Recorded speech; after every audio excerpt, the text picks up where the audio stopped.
salut à vous chers voyageurs, on se retrouve pour une nouvelle vidéo et aujourd'hui on va faire la toute première FAQ de cette chaîne. Nous allons traiter ensemble le sujet comment préparer un voyage solo, que ce soit le premier ou pas. C'est parti, on commence tout de suite la vidéo avec la petite introduction.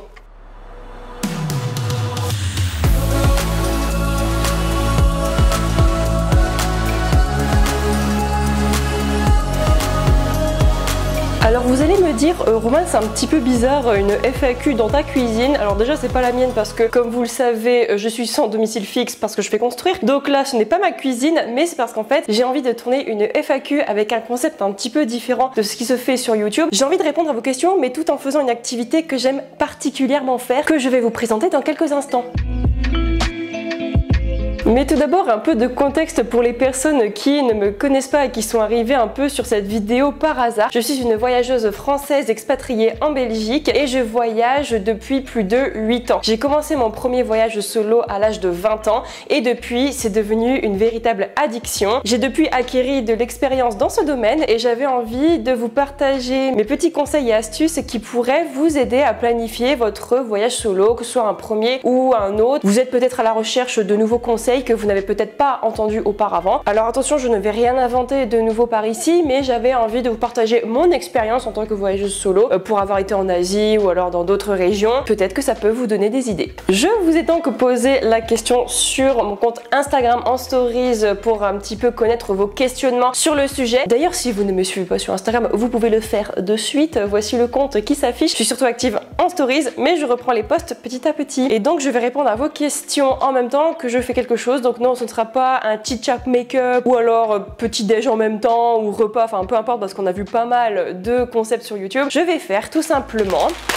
des bougies végétales. Oui, parce que c'est une activité que j'aime faire depuis peu, parce que je suis une grande férue de bougies, sauf que malheureusement les bougies végétales on n'en trouve pas énormément sur le marché. J'en utilise beaucoup, donc je préfère éviter la paraffine qui peut être cancérigène et utiliser plutôt des bougies végétales. Et en plus, je fais mes propres bougies végétales avec des senteurs du monde qui me rappellent un petit peu mes voyages. Donc pour moi c'est aussi une façon de donner une ambiance un petit peu évasion dans mes pièces et me rappeler tout simplement des voyages par ces sensations olfactives. Si jamais vous aussi vous avez envie de reproduire ces bougies végétales à la maison, je peux vous expliquer rapidement comment faire et vous présenter le matériel dont vous aurez besoin. Vous aurez besoin de cire végétale. Pour moi c'est de la cire de soja sans OGM, tout simplement parce qu'elle a un point de fusion qui est l'un des plus bas du marché et on n'a pas besoin de la mélanger avec une autre cire. Ensuite une huile essentielle ou une fragrance, donc un mélange d'huile essentielle. Pour moi c'est la Morea de chez Aromazone et faites attention à prendre un point éclair qui soit pas trop élevé pour éviter que votre huile essentielle prenne feu tout simplement. Je ne vais pas rentrer trop dans les détails ici, mais si vous avez des questions plus spécifiques, mettez-les en commentaire, j'y répondrai avec grand plaisir. Vous aurez ensuite besoin d'un petit support qui va tenir la mèche, 2 baguettes en bois également pour tenir la mèche, on verra ça plus tard, une mèche primée ou non primée. Moi pour ma part c'est non primée parce que je la prime moi-même par la suite, un récipient qui bien sûr résiste à la chaleur, une casserole pour faire fondre la cire et si jamais vous avez envie de pimper un petit peu vos bougies végétales et leur donner un petit côté unique, personnellement je rajoute des fleurs séchées pour donner un petit côté printanier très élégant. Perso j'adore.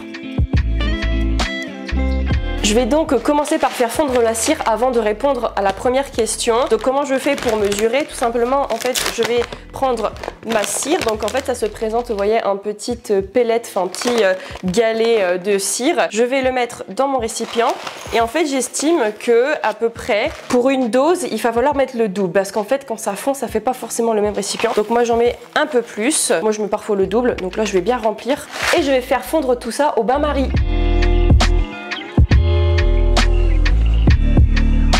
Le temps que mon bain-marie chauffe, je vais répondre à la première question. Comment choisir sa première destination pour son tout premier voyage? Très très bonne question et tout simplement j'ai envie de vous dire pour cela de faire un petit peu une balance, un équilibre entre une destination safe et aussi une destination qui est, je dirais quand même, fréquentée par les voyageurs. Il ne faut pas forcément brûler les étapes à vouloir aller dans un pays un peu inconnu où c'est pas encore très visité par les voyageurs, qui a encore un petit peu d'authenticité. À mon sens, pour un premier voyage solo, il faut avant tout aller dans un pays qui est relativement sécurisé, mais aussi avec pas mal de voyageurs. Pourquoi? Parce que les réceptionnistes des hôtels, des taxis, etc. vont pouvoir parler soit le français, soit l'anglais, une langue avec laquelle vous êtes à l'aise. Parce que si jamais vous avez un souci, on sait jamais, ou alors si vous avez besoin d'aide en particulier et que vous êtes dans une région qui est pas très touristique, vous risquez peut-être d'avoir des problèmes et ça peut vous faire perdre confiance et du coup vous dégoûter un petit peu de l'expérience du voyage solo. Et c'est absolument ce qu'on veut éviter. Le but c'est que la première expérience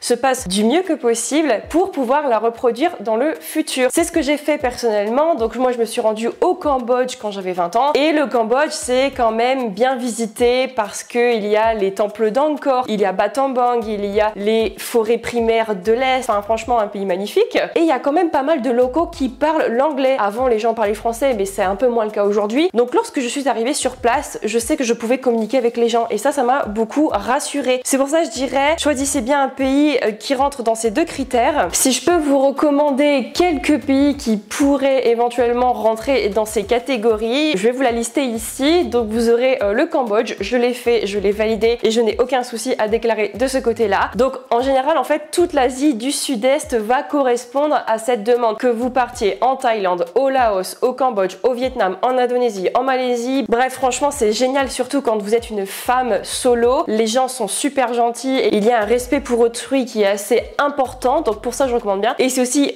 budget friendly si vous n'avez pas forcément un budget très large. En Asie, toujours, vous avez d'autres destinations, que ce soit par exemple Singapour ou le Japon. Par contre, là, il va falloir prévoir un budget un peu plus élevé parce que ce sont des destinations un peu plus onéreuses. Très safe, mais un peu plus onéreuses, donc faites attention à ça. Pour ce qui est de l'Europe, j'ai adoré Budapest. Alors Budapest, c'est ma capitale européenne préférée. Ouais, je dis pas Budapest parce que je trouve ça horrible, je préfère dire à la hongroise Budapest. J'ai visité Budapest, il me semble, quand j'avais, je crois, 23 ans et franchement, j'ai rien eu du tout. C'était une super expérience. Faut quand même, je pense, faire attention à certains quartiers, mais si vous êtes dans le centre, normalement, ça peut le faire. Édimbourg aussi. Oh, ma deuxième ville préférée. Il y a énormément de voyageurs en plus qui passent par Édimbourg ou même d'expatriés, donc vous pourrez toujours trouver de l'aide à ce niveau-là. Si vous êtes plutôt sur le continent Nord-Amérique ou plutôt Amérique latine, vous allez avoir le Canada qui est super réputé apparemment pour son accueil et pour sa facilité de voyage. Par contre, j'ai pas trop d'idées du budget, donc je peux pas trop vous en parler ici parce que je n'ai encore jamais visité le Canada. Cependant, on m'a dit que c'était assez cool pour un premier voyage solo. Et en Amérique latine, on va avoir plutôt le Pérou et le Chili qui apparemment accueillent de plus en plus de voyageurs. Donc il y a des infrastructures qui se mettent en place, vous avez les gens qui maîtrisent un peu plus l'anglais, je pense, mais à mon avis, il faudra quand même bien maîtriser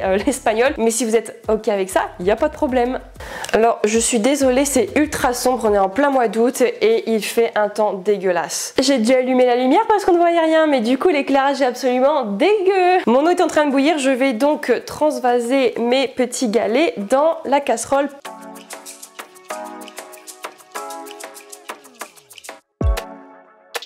Et vous voyez, ça fond plutôt vite, hein. Franchement, la cire de soja, au moins, on n'a pas à attendre trop longtemps. Maintenant, ce qu'on va faire, c'est que nous allons primer la mèche. Donc pour ça, on va couper un petit morceau pour pouvoir ensuite la mettre dans la cire. Primer, ça veut dire qu'on va renforcer la cire pour qu'elle soit bien droite quand on va la glisser dans la bougie. Donc en fait, primer la mèche, c'est simplement laisser 5 minutes la mèche dans la cire. La mèche est en train de primer, je vais la laisser durcir pendant 5 petites minutes. En attendant, je réponds à l'autre question qui est: quel bagage choisis-tu pour voyager en solo? Tout ça, ça va dépendre en fait du voyage. Si par exemple, je voyage en city trip, que ce soit pour 3 ou 4 jours en Europe, il y a de très grandes chances que je vole avec les compagnies aériennes Ryanair ou Wizz Air. Et dans ces cas-là, enregistrer un bagage, ça coûte quand même un peu d'argent, ça engendre des frais supplémentaires. Personnellement, moi, j'essaie d'éviter le plus de frais possible que je trouve inutiles. Donc dans ces cas-là, je voyage avec soit un sac à dos, soit avec une valise cabine. C'est pas forcément ce que je préfère, mais c'est pour tout simplement rentrer dans les normes qui sont imposées par les compagnies aériennes en fait. Personnellement, si je peux voyager avec qu'un sac à dos, je le fais, mais je suis pas trop fan quand je voyage plus de 2 jours. Même si j'essaie de voyager léger, je pense qu'un sac à dos quand tu voyages 3 jours, c'est un petit peu chaud. Et avec une valise cabine, au moins, ça me permet justement de bien réfléchir à ce que je prends et à ne pas m'encombrer inutilement. Parce que c'est un peu ça le problème, je trouve, quand on part en vacances, c'est qu'on a trop souvent peur de manquer d'affaires, manquer de vêtements. Ben justement, avec une valise cabine, au moins, tu sais que tu prends que l'essentiel et pas de choses futiles et inutiles. inutile. Mais je dois avouer que mon bagage fétiche, ça reste tout simplement mon backpack. Donc vraiment mon sac à dos de chez Decathlon que j'ai depuis des années, qui est increvable. Il m'a suivi absolument partout, que ce soit au Cambodge, au Sri Lanka, en Chine, en Égypte, en Jordanie, au Liban, en Europe. Enfin bref, il en a vu des vertes et des pas mûres et il est encore là. J'adore en fait parce que j'ai l'impression d'avoir ma maison sur mon dos et que je peux mettre absolument toutes mes affaires avec moi. J'ai un petit peu ce sentiment de liberté. En plus, dans certains pays, surtout si vous voyagez hors Europe, il se peut que vous vous rendiez dans des pays où malheureusement en fait les trottoirs etc. c'est pas forcément très bien construit et donc la valise dans ces cas-là, c'est un petit peu oublié. Ou même j'ai un autre exemple, lorsque j'ai voyagé en Asie, parfois pendant la saison des pluies ou lorsque je voulais me rendre dans des rizières ou dans un petit peu l'arrière-pays, l'état des routes était un petit peu pitoyable et parfois c'était très boueux. Et j'étais très contente d'avoir mon backpack à ce niveau-là en fait. Même dans les transports en commun, si vous prenez des bus longue distance ou train, peu importe, c'est quand même plus facile de prendre son sac avec soi et de le poser que d'avoir la valise en fait dans les pattes. Voilà, ça reste personnel. Moi j'adore ce type de bagage et c'est un petit peu ce que je prends à chaque fois. Quand je peux bien sûr. Question suivante. Comment fais-tu pour prévoir ton budget? Alors il faut savoir que j'appartiens à cette catégorie de personnes qui a vraiment du mal à être rigoureuse avec les chiffres. Quand j'étais étudiante, franchement c'était l'horreur. Je partais en voyage, je dis oh, je verrai bien. Puis après tu te rends compte que t'aurais dû faire attention. Écoutez, je suis Gryffondor, j'y peux rien, j'aime pas les chiffres. Mais je me suis calmée avec le temps et forcément j'ai appris à manager mes budgets, notamment grâce à Notion où en fait grâce à My Travel Project j'ai trouvé un template qui me permet un petit peu de prévoir mes dépenses mais aussi de les suivre pendant le voyage. Au préalable, comment je définis un budget? Tout simplement je me renseigne sur internet via des blogs voyage où on a beaucoup d'expériences de blogueurs qui partagent un petit peu les budgets qu'ils ont dépensés. C'est ce que je fais aussi sur mon blog voyage, donc n'hésitez pas à aller jeter un œil si jamais ça vous intéresse. Mais aussi je regarde sur des sites dédiés comme par exemple combiencoûte.net. C'est un site internet qui vous donne une idée du coût de la vie dans un pays. Là je vais prendre un exemple pour vous montrer un petit peu. Si je veux me rendre au Laos par exemple, je vais regarder sur combien coûte la vie au Laos. J'ai une approximation du coût de la vie par rapport à la France, donc du coup je me fais un peu une idée par rapport à la Belgique. Vous allez avoir des prix donnés par exemple pour un repas, des prix pour une bière, des prix pour une bouteille d'eau, des prix pour un ticket de bus, des prix pour un hôtel en fonction des différents standings, donc des différentes catégories d'hôtels. Et avec ça, j'arrive à peu près à me donner un budget journalier qui va ensuite me donner le budget total pour la durée du voyage. Sachant que dans un voyage, rien ne se passe à 100% comme prévu, donc j'essaie de prévoir une enveloppe plutôt large. Là, pour le Laos, je me dis que j'aimerais prévoir par exemple une enveloppe journalière de 45, 50, peut-être voire 60 euros pour être large en fait, hein, sait-on jamais. Ma mèche est prête, elle est figée, je vais donc pouvoir la placer dans mon récipient et ensuite on va couler la cire. Alors ce que j'ai fait, c'est que pour rendre la mèche droite, je l'ai coincée entre deux pinces à linge. Je viens prendre le support que je vous ai présenté au début de la vidéo. Le but ça va être de coincer la mèche, vous voyez comme ça. Bon là ma mèche est trop grande, il va falloir que je la coupe mais je le ferai tout à l'heure. Et ensuite nous allons coincer la mèche comme cela entre deux baguettes. Pourquoi? Parce qu'en fait les baguettes elles vont permettre de maintenir, si ça veut bien fonctionner, elles vont permettre de maintenir un petit peu la mèche pour éviter qu'elle virevolte dans tous les sens. Bon là c'est un petit peu compliqué cette histoire, j'ai pas pris forcément les bonnes pinces.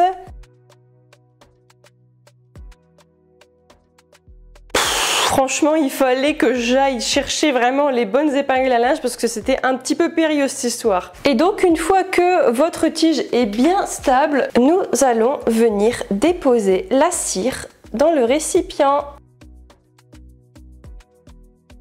Je vais continuer à répondre aux questions. Prends-tu une assurance, une carte bancaire, une carte SIM et téléphonique? Alors oui, tout ça bien sûr ça fait partie de mes indispensables de voyage. Je commence avec l'assurance. Il ne faut pas prendre cela à la légère parce que tout peut arriver malheureusement, que vous soyez en France, en Belgique, en Europe, hors Europe, on n'est jamais à l'abri d'un couac parce que dans certains pays vous allez voir que les frais médicaux c'est assez cher. Même par exemple pour rembourser des médicaments ou quelque chose comme ça, moi je pense que c'est quand même indispensable. Quand j'étais étudiante, je souscrivais à la Smeno. Je ne sais pas si ça existe encore, mais en tout cas, ça couvrait beaucoup de choses dans les voyages de longue ou courte durée. Ensuite, vous avez les assurances classiques voyage, que ce soit Chapka ou Gobayava. Moi, j'avoue que j'ai surtout testé avec Gobayava. Bon, pour l'instant, j'en ai pas eu trop besoin parce que je n'ai jamais eu de soucis.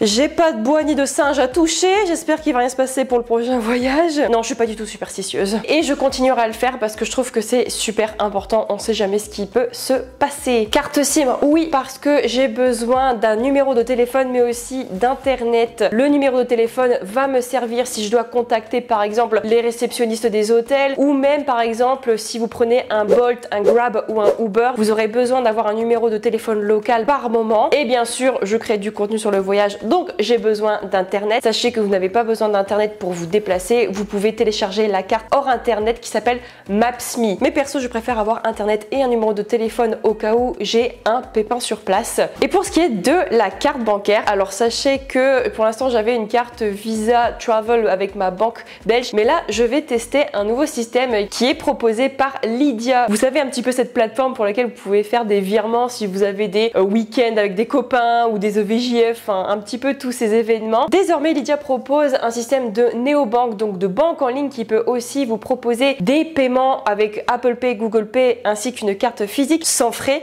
à l'étranger. Alors moi je vais tester, je vous en parlerai un peu plus dans une prochaine vidéo ce que j'en ai pensé, mais je pense que ça va me servir parce qu'il y a notamment des systèmes d'enveloppe, c'est-à-dire qu'en fait je pourrais payer directement avec un sous-compte. En fait même si tu as plusieurs comptes, bah t'as pas de frais tout simplement, donc je vais pouvoir me créer une enveloppe par exemple voyage Londres, voyage Laos, voyage je ne sais pas quoi, et ça va me permettre de payer vraiment spécifiquement pour ça. Je suis assez curieuse de tester. Écoutez, il y a des petits éclaircies donc j'éteins la lumière, je pense que là on verra quand même pas trop mal. Je continue avec l'autre question. Comment fais-tu pour prendre des photos de toi lorsque tu voyages solo?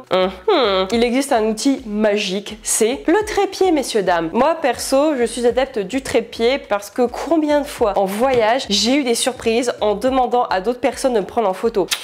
Et j'avoue que j'étais un petit peu dégoûtée. J'ai donc reçu pour mon anniversaire un Manfrotto Be Free, donc c'est un trépied de quand même bonne qualité qui permet de se plier et qui se range sans prendre trop de place dans le sac. Et je trouve ça super cool parce que moi j'ai besoin d'un trépied qui tienne quand même la route parce que j'ai eu des trépieds avant légers, pas trop chers et en fait ils se sont cassés au fur et à mesure. Moi j'ai préféré investir et franchement j'en suis très contente. Je place donc mon trépied, je fais mes photos comme je veux. Sinon si je peux pas prendre de trépied, j'ai un tout petit trépied de voyage que j'essaie de poser sur un support, sur une marche ou peu importe ce que je trouve en fait dans la ruelle sans bien sûr dégrader, n'est-ce pas? Et j'arrive à prendre mes photos. Et si vraiment je peux pas, et bien je demande à quelqu'un, de préférence une personne jeune, et si je vois que la personne elle a un appareil photo entre les mains, je me dis qu'elle sait prendre des photos parce que j'ai demander à plusieurs personnes de prendre en photo et je sais que par exemple les personnes âgées ou les personnes qui sont pas très à l'aise, je veux dire je le vois tout de suite et je préfère ne pas leur demander. Je préfère demander à des personnes qui justement ont plutôt l'habitude. Regardez si elles ont par exemple des appareils photo,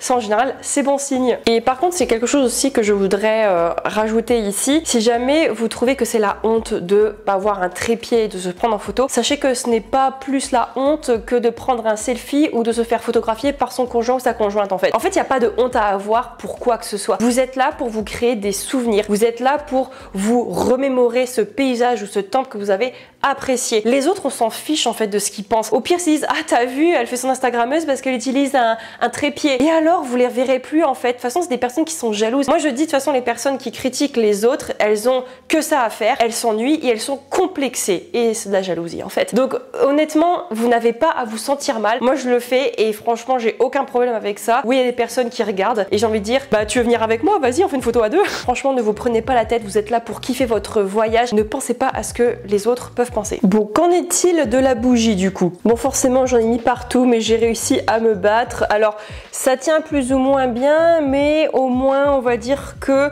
ça touche un petit peu, ça va le faire. Et la pluie est revenue donc je suis obligée de rallumer la lumière. Rien ne va dans cette vidéo. Donc là le but c'est de laisser sécher la cire parce que là elle est encore trop liquide. Si vous mettez des fleurs ça coule et vous aurez des fleurs séchées noyées. Comment rechercher les spots et les itinéraires? Idem, j'adore éplucher les blogs voyage parce que vraiment les voyageurs transmettent leur expérience et leurs informations très précieuses et je trouve que ça fait partie un petit peu du processus de planification qui est est extra excitant quand tu voyages. Donc je tape un petit peu par exemple quel itinéraire pour 2 semaines au Laos, j'épluche un petit peu. Ensuite je regarde forcément sur Instagram puisque quand même il y a de jolies choses à voir. Bon après je vérifie si c'est pas trop touristique non plus et si c'est pas un petit peu nous vendre du rêve pour rien. Donc franchement j'essaie un petit peu de tout combiner ensemble, un petit peu d'Instagram mais surtout du blog voyage. Alors bien sûr je ne l'ai pas mentionné mais bien sûr les vidéos YouTube parce que je regarde ça tout le temps et là aussi je prends quand même beaucoup d'idées. Je liste tout, je regarde ce qui me plaît, ce qui me fait envie et ce qui pourrait éventuellement moins m'intéresser. Je me prends un planning où je mets date par date et j'essaie à peu près de mettre dans quelle journée j'aimerais visiter tel ou tel endroit et je calcule avec les distances pour voir si c'est bien sûr faisable. Vous voyez ça commence à figer tout doucement, je vais encore laisser un petit peu et je poserai je pense mes fleurs quand ce sera un petit peu plus solide quoi. Et un peu je pense que vous l'avez remarqué mais je suis allée trop vite, j'ai oublié la fragrance.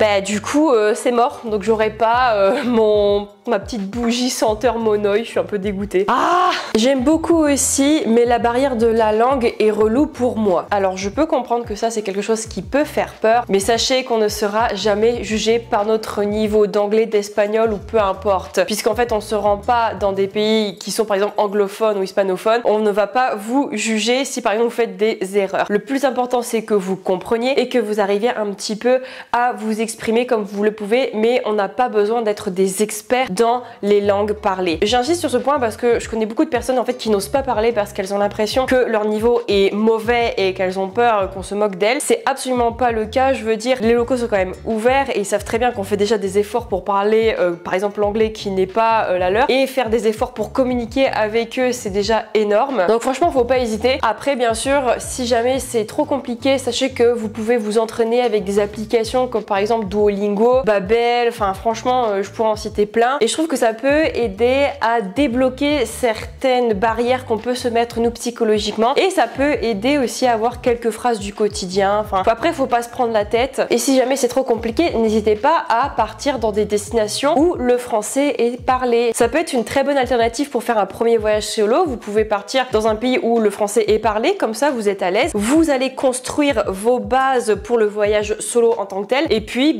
pour les langues, vous pouvez perfectionner plus tard et venir dans d'autres pays pour parler l'anglais etc ou l'espagnol peu importe. Donc franchement j'ai envie de dire on peut trouver des destinations où les gens parlent français, il n'y a pas de souci, enfin il y en a pas non plus énormément mais ça peut déjà vous aider à faire un premier voyage solo comme ça. J'aimerais beaucoup tenter l'expérience mais j'ai peur que la solitude gâche mon voyage. Ouais alors par contre là je vais sortir un truc, c'est ultra bateau mais je suis désolée c'est la vérité. Quand on voyage seul on n'est jamais vraiment seul. Ouais je sais c'est la phrase très Pinterest que tout le monde dit mais c'est véridique. Je vous le dis lorsque vous voyagez solo, si vous allez dans des auberges jeunesse, vous allez rencontrer d'autres voyageurs solo ou des voyageurs entre amis, en couple, enfin peu importe. Et ces personnes, souvent, elles sont intéressées par votre parcours et c'est comme ça que vous allez créer des conversations. Et ce qui peut se passer, c'est que lorsque vous voyez que ça matche bien, eh bien vous pouvez demander à la personne ou la personne va vous demander de l'accompagner pour une visite ou une excursion. Sachez que certaines auberges de jeunesse organisent par exemple des visites groupées ou des activités pour un petit peu aider les gens à se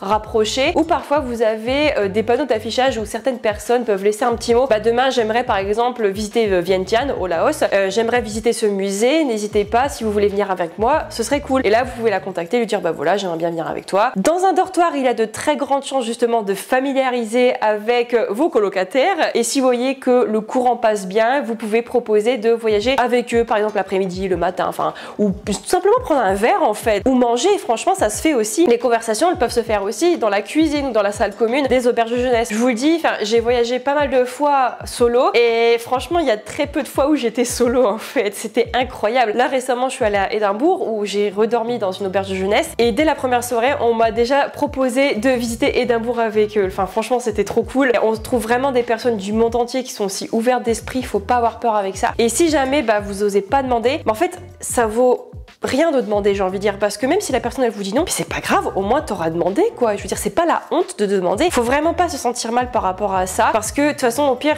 c'est des personnes que vous ne reverrez plus forcément par la suite et autant tenter l'expérience pour se dire au moins je pourrais peut-être me créer des souvenirs assez intéressants. Et même parfois vous allez avoir les locaux qui vont venir vous parler parce qu'ils sont assez curieux de vous voir voyager solo. Franchement je vous dis, personnellement après moi je suis quelqu'un qui apprécie la solitude, je veux dire même si je suis quelqu'un de très social, j'ai besoin de recharger mes batteries en fait en étant seule. Mais là, je dois dire que forcément en voyage solo, t'es pas trop souvent toute seule non plus. Hein. C'est un petit peu plus solide. Là, je vais commencer par déposer quelques fleurs. Si je vois par contre que ça coule, bah je vais encore attendre.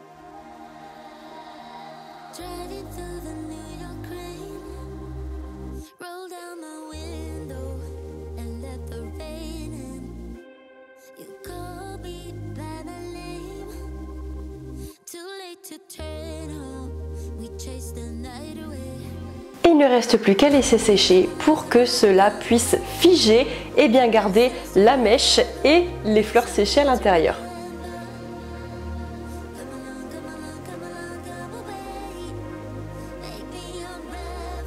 Je vais m'arrêter là avec les questions parce que j'en ai encore toute une panoplie et je pense que la vidéo elle va être déjà assez longue. Si jamais vous avez d'autres questions, bah, vous pouvez toujours les poser en commentaire ou m'envoyer un DM sur Instagram et je ferai peut-être une partie 2 ou alors encore d'autres FAQ sur d'autres sujets, toujours sur le voyage bien sûr. En attendant, on se retrouve pour de nouveaux vlogs et de nouveaux guides voyage vidéo. Tchuss!